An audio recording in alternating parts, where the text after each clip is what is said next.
कृष्ण प्रेष्ठाय भूतले श्रीमते भक्ति वेदांत स्वामिन् निति नामिने नमस्ते सारस्वते देवे गौरवाणी प्रचारिणे निर्विशेष शून्यवादी पाश्चात्य देशतारिणे जय श्री कृष्ण चैतन्य प्रभु नित्यानंद श्री अद्वैत हरे Krishna Krishna Krishna Hare Hare Hare Ram Ram Ram Hare Hare. That was the last week. So today we are discussing the fourth one. The fourth one is tolerance. Kshantihi is the word used, Sanskrit word, tolerance. So when it comes to tolerance, we'll dedicate this entire presentation to His Divine Grace A.C. Bhaktivedanta Swami Prabhupada, the founder Acharya of ISKCON. So the word non-violence, sorry, it is not non-violence, it's tolerance. So the Sanskrit word is kshantihi. Tolerance means that one should be practiced to bear insult and dishonor from others. If you notice, one interesting thing that we saw in the past 3 weeks and even today's tolerance, all of these things, Krishna is emphasizing on our personal response to things which happen with us. Krishna is not telling that you set things right in the outside world. Krishna is not telling about setting things right in the outside world. Instead, Krishna is talking about how can you set your things right within yourself. So tolerance, generally we think tolerance means we have to tolerate people around us, we have to tolerate circumstances around us. Yes, that is one level of understanding. But actual tolerance that Krishna is intending to speak about is our tolerance towards uh, our, you know,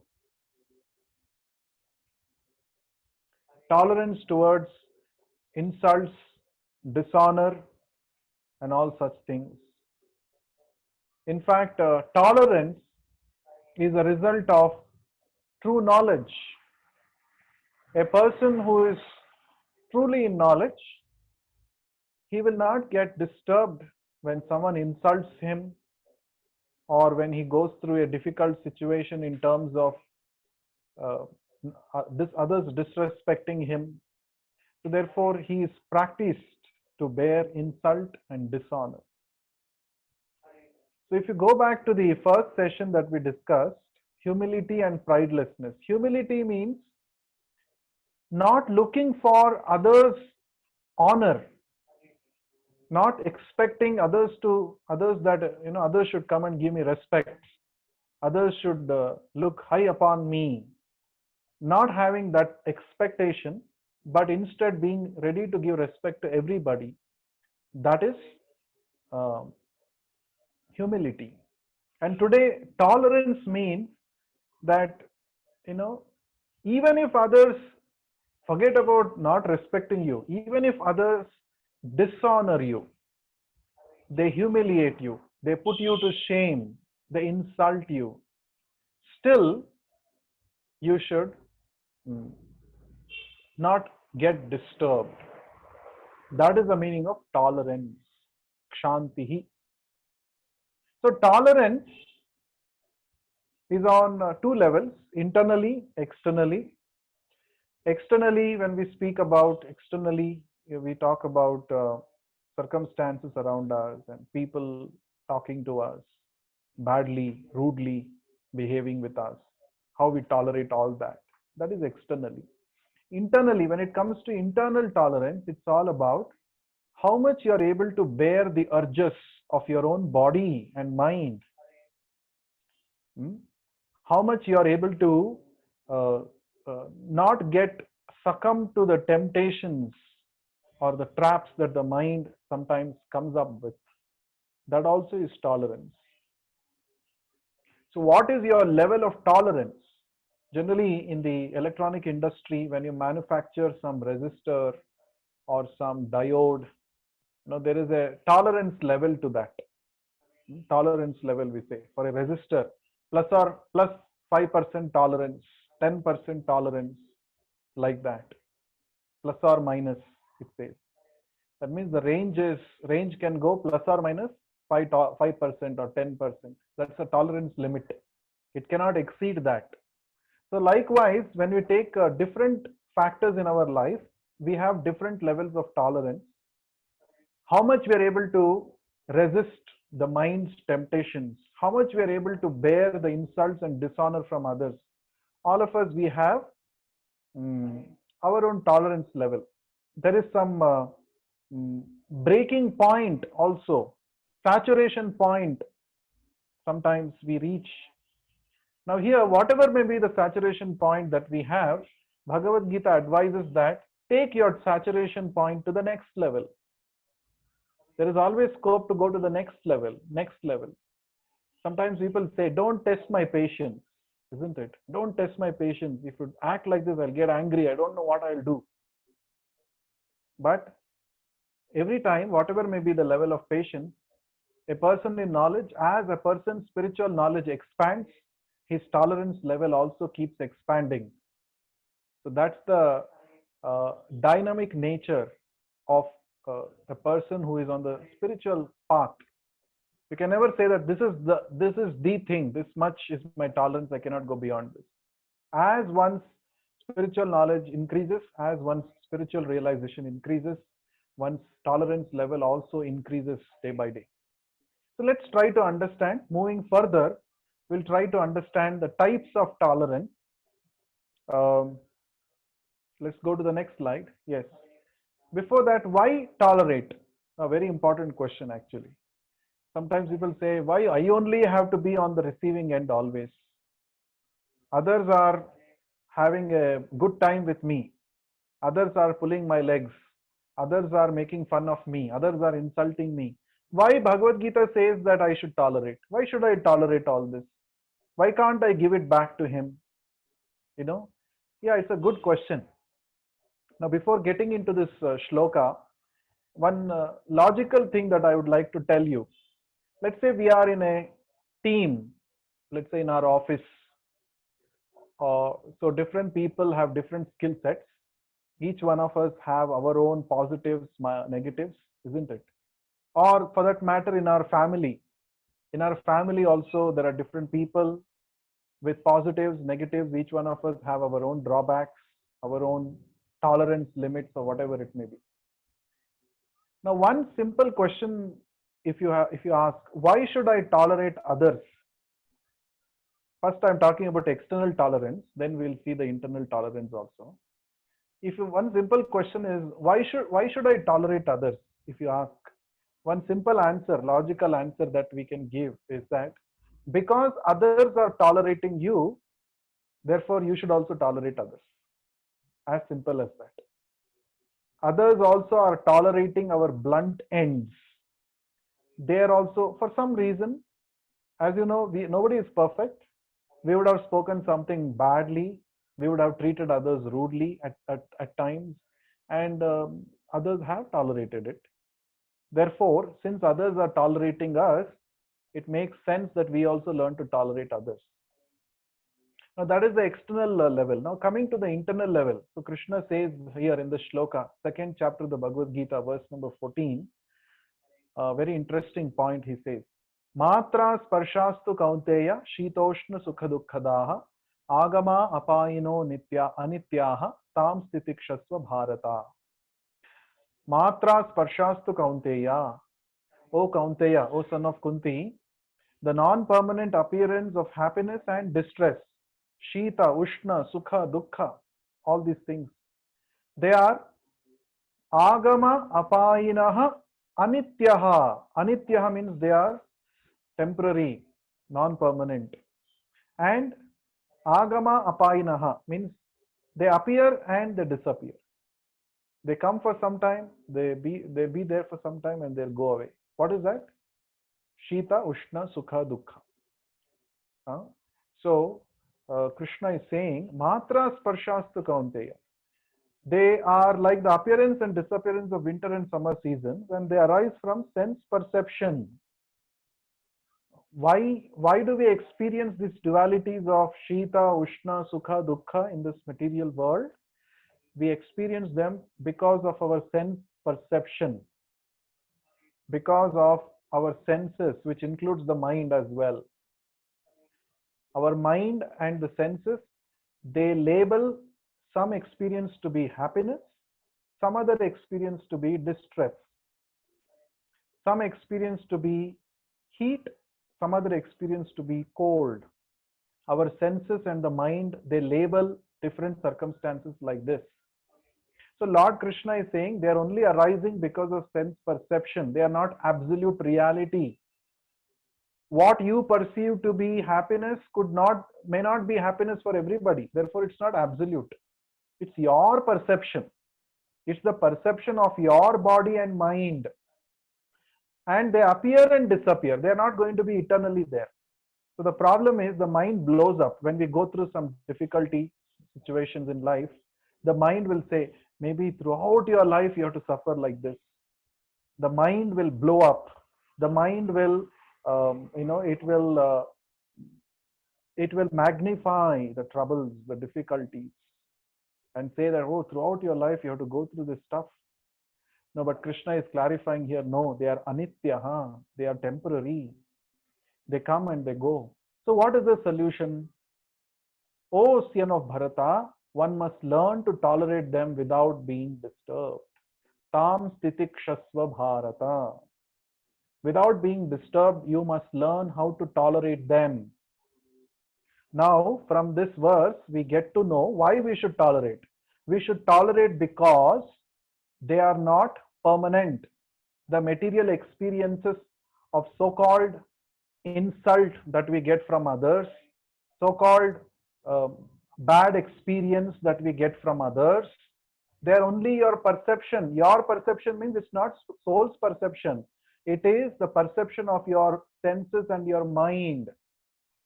And they come and go like summer and winter.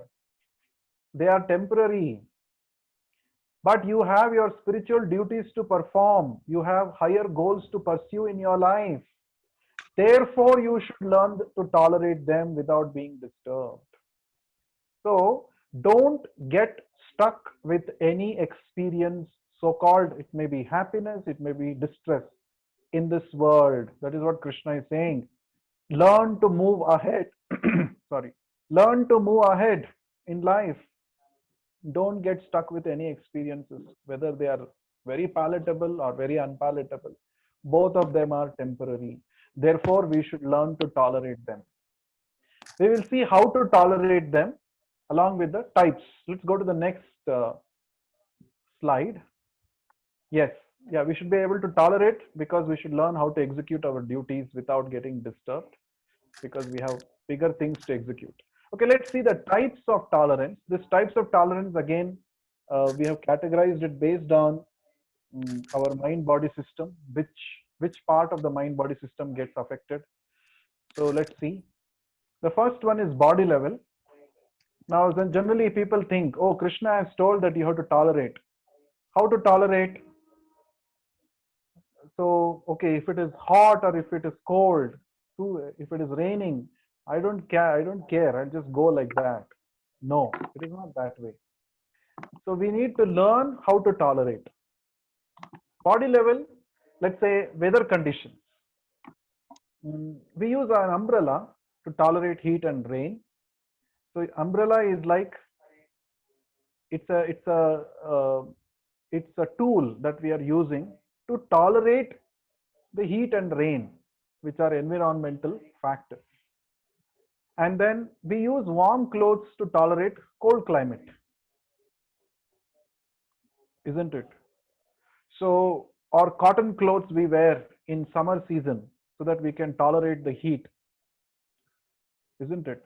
So that is the meaning of tolerance, or that's an example for tolerance on the body level.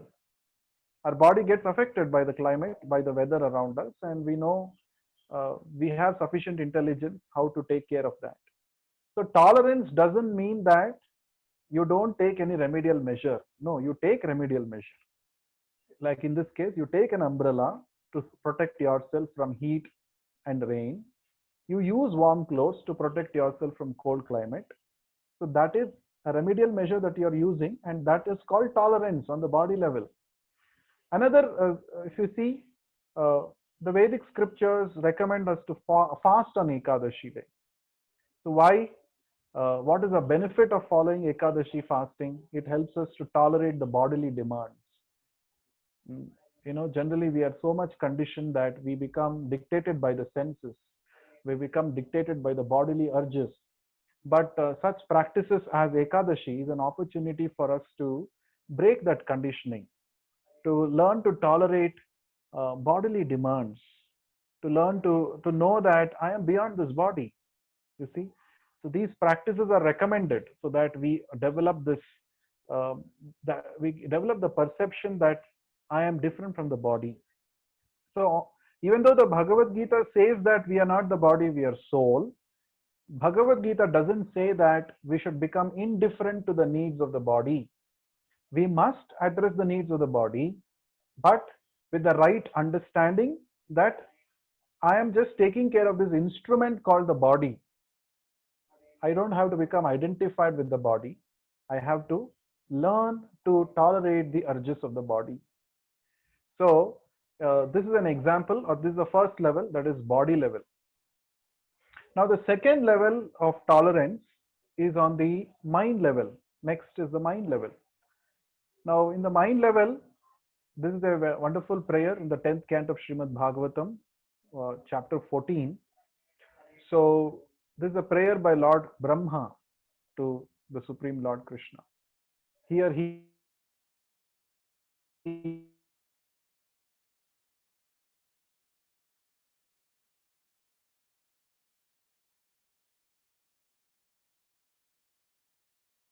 hints about the mind level, how to develop tolerate on the mental level the insults or the bitter experiences caused by others apparently in our lives. We should learn how to tolerate them without getting disturbed, because we have duties to execute, both material and spiritual, right? Even if you're working in your office, in your workplace, and you go through some bitter experience, or somebody humiliates you or puts you to shame, um, unless you come out of that, you cannot actually give your best. You will not be able to perform in your office, in your workplace also. So not only for spiritual duties to execute them well, we need to learn to tolerate. Even to execute our day-to-day activities also, we should learn to tolerate the bitterness, the bitter experiences that we go through. Now, sometimes people say that, you know, see everything positively, have a positive frame of mind. That can help you to get away, from any negative experiences.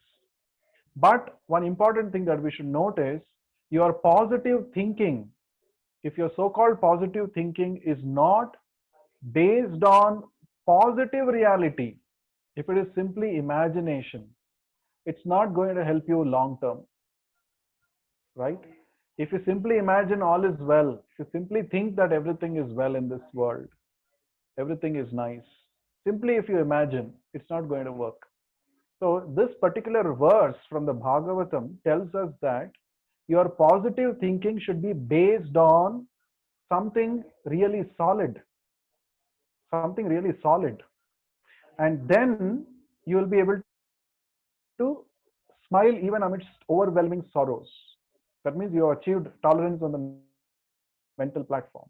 Let's see what is this verse. The verse says, Tatteno kampam susamikshmano bhunjana evatma kritam vipakam hridvag vapurbhir vidadhan namaste jiveta yo mukti padesa dayabhak. The meaning is, Tatteno kampam susamikshmanaha. So, anukampa means mercy of the Lord. So, how a spiritualist should go through difficulties in his life. The devotee, or he earnestly waits for the Lord's mercy upon him. Susamikshamanaha. Very earnestly he is waiting for the Lord to give his mercy when he is going through difficulties. And what is his understanding while he is going through difficulties? Does he blame, oh, this person has brought me difficulty in life, this person has brought miseries in my life? Does he blame? Does he play the victim card? No. So a spiritualist, how does he see? Bhunjana evatma kritam vipakam. Atma kritam vipakam. I have only caused all these miseries to come upon me. I am only the cause of my suffering currently. Whatever I am suffering currently, it is because of my own doing in the past. This is a very important realization that we must have. It's very easy for us to blame others. But the reality is that nobody in this world enjoys or suffers simply like that. We all enjoy or suffer the results of our own past activities. So, bhunjana evatma. Bhunjana means to eat. Atma kritam means self-made. Vipakam. Vipakam means um, food which has actually got spoiled. If you are cooking your food and if it gets spoiled, you only have to eat it. That is the meaning of this. So while a devotee goes through all the miseries in his life with the understanding that I am actually suffering because of the my own past misdeeds, but devotee earnestly waits for the Lord to bestow his mercy upon him. That is his only hope. And that fills in a lot of positivity in the devotee. So he's able to tolerate all kinds of difficulties. Hmm? The Lord is going to cast his merciful glance upon me. So let me do something that the Lord will become pleased with me. This is a spiritual response to negativities in life. Rather than simply going in front of the mirror and saying, all is well. Today it's going to be a great day. Today I'm going to achieve this. Simply positive, simply um, trying to say like this, you know, without any proper understanding or without any, it's not based on reality, it's just based on imagination. That is not going to help. It is simply boosting one's false ego, but then when it doesn't work, you know what will happen. People just fall down. They can't just come out of it. So, Hrudva Vapurbhir Vidadhan Namaste. So while he is going through, a spiritualist offers his obeisances to the Lord with his heart, words, and body. And such a person, Jiveta Yo Mukti Padesa Daya Bhak. So Lord Brahma says, such a person is surely eligible for liberation from all kinds of miseries, for it has become his rightful claim. So Lord Brahma prays, my dear Lord, one who earnestly waits for you to bestow your causeless mercy upon him, all the while patiently suffering the reactions of his past misdeeds and offering you respectful obeisances with his heart, words, and body, is surely eligible for liberation, for it has become his rightful claim. So, how to tolerate uh, on the mind level? What should a person actually think while going through reversals, tough times in life? How to develop the tolerance muscles? This is the answer. Understand that all that I'm going through is because of my own doing. But if I simply if I simply offer my respects to the Lord, remember Him, then definitely the Lord will bestow His mercy upon me. So, this particular understanding will help a person to tolerate any kinds of difficulties. So, that is the mind level. Now, the last one, the soul level tolerance. So, we saw the body level, we saw the mind level. Let's see the next one, the soul level. Yes, next part. Soul level. So, Samashrita ye padapallavaplavam mahatpadam punya yasho murare bhavam budhir vatsa padam param padam yat vipadam na tesham. A wonderful prayer, again from the 10th canto of Srimad Bhagavatam, offered by the Devatas to the Supreme Lord Krishna when he was in the womb of his mother Devaki. This is part of something called Garbhastuti. Samashritaye padapallava plavam. Plava means boat. Boat. In order to cross a water body, you need a boat. Now, this particular verse is telling us what is the ultimate spiritual response, or what happens to a person who has taken the ultimate refuge, that is the lotus feet of Lord Krishna or Murari. What happens to such a person? Now, why I have chosen this particular verse for the soul level tolerance is that generally we think that uh, I am going through, whenever we are going through some negativity in life, we always think that nobody in this world has suffered more than me. My difficulty is the greatest. Generally, we think like that. But here it is said, even if your miseries are like a vast ocean, even if it is like a big ocean, which even a very, very, you know, skillful swimmer, he will not be able to cross over a big ocean. However skillful he may be an Olympic medal winner, but still he will not be able to cross over an ocean by himself. So you need some plavam. Plavam means you need some ship, boat to cross over the ocean. So what is that?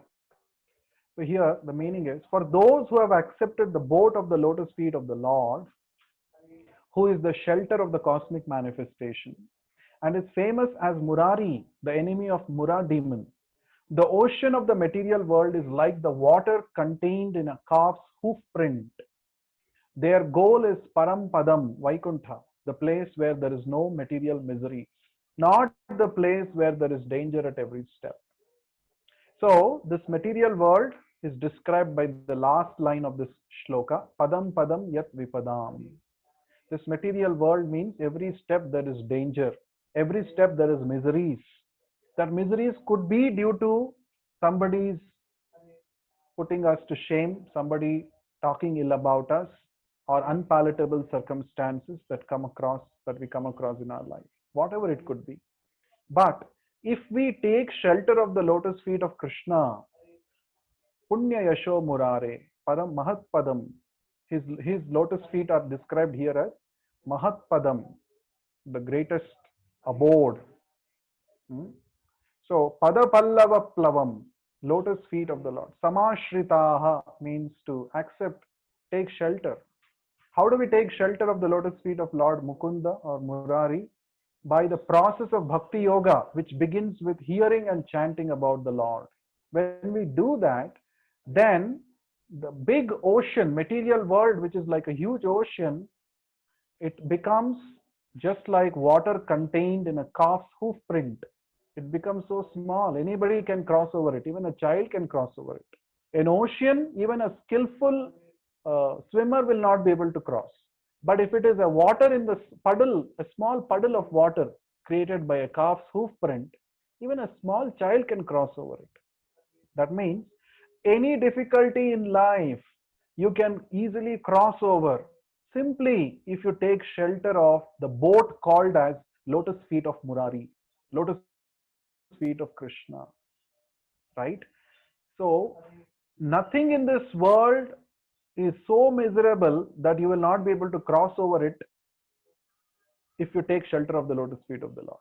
Nothing. You can cross over any miserable condition in this world, any difficulty, any mental barriers, any mental blocks. You can tolerate, you can cross over them if you simply take shelter of the lotus feet of Krishna. And there is no difference between taking shelter of the lotus feet of Krishna and chanting the Hare Krishna Maha Mantra. There is no difference. So, if you simply take to the process of chanting the Hare Krishna Maha Mantra with full earnestness, with full sincerity, by Krishna's causeless mercy, we will be able to cross over any kind of difficulty. You'll be able to not only tolerate, but you can easily cross over them. So these are the three levels. Body level, yes, we take some remedial measures with the understanding that body is an instrument. It has to be used for higher purposes. Mental level, As we saw Brahma's advice in the previous verse, we saw how if you simply wait for the Lord's causeless mercy, while understanding that whatever I'm going through is because of my own doing in the past, wait for the Lord's mercy, we will be able to cross over all mental barriers, mental level difficulties, and ultimate soul level tolerance we can achieve simply by taking shelter of the lotus feet of Krishna. The Pandavas took shelter of the lotus feet of Krishna. Therefore, even though their enemy, the Kauravas, were very, very powerful, the Pandavas were able to cross over the ocean like army of the Kauravas. They emerged victorious. So, anybody who has taken shelter of the lotus feet of Krishna, surely he's going to achieve complete, he's going to achieve complete freedom from all kinds of misery. Next. Can we go to the next slide, please? Yes, by fixing our mind on the lotus feet of Krishna, we can become undisturbed in all miseries. So to sum up, we have to learn to tolerate bodily demands by practicing austerity like Ekadashi. I just gave an example. We can tolerate mentally by positive aspiration to receive Lord's mercy through our sufferings. And by fixing the mind on the lotus feet of Krishna, all intolerance, agitation gets vanquished. That is what we saw in these three things. So I would like to now address if somebody has any question, anything to make, any point to make regarding today's discussion. Any question anyone has got or any point you want to make?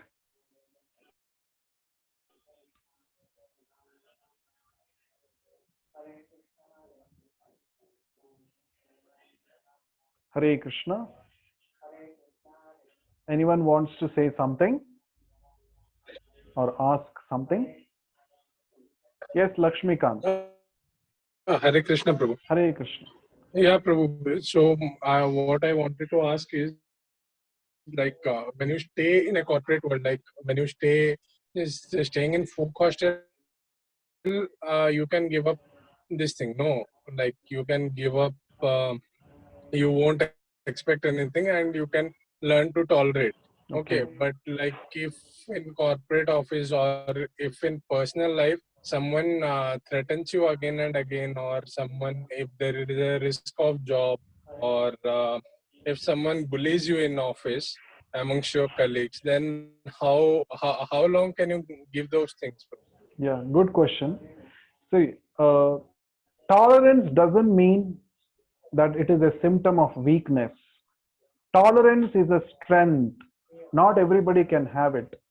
One important thing we should know. Yes. And of course, when it comes to your self protection, you should take remedial measures. You should take action against the person who is trying to bully you or against the person who is trying to trouble you. There's nothing wrong. So I'm not saying that let others come and do whatever you want. You let others play around with you. No, that is not the understanding. That's why I gave the example in the body level. How do we tolerate the summer with cotton clothes? Summer by We tolerate, cotton. yeah, we tolerate the rain by umbrella, by carrying an umbrella.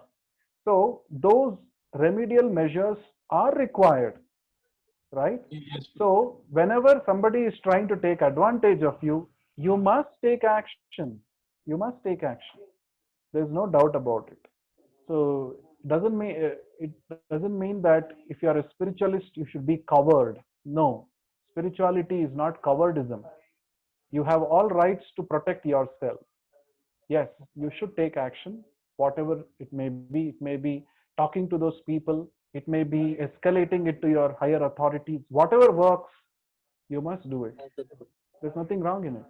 And Prabhu, I have one more doubt. Like you said, by fasting on Ekadasi, chanting Lord's name, you can learn to tolerate, right? Yes.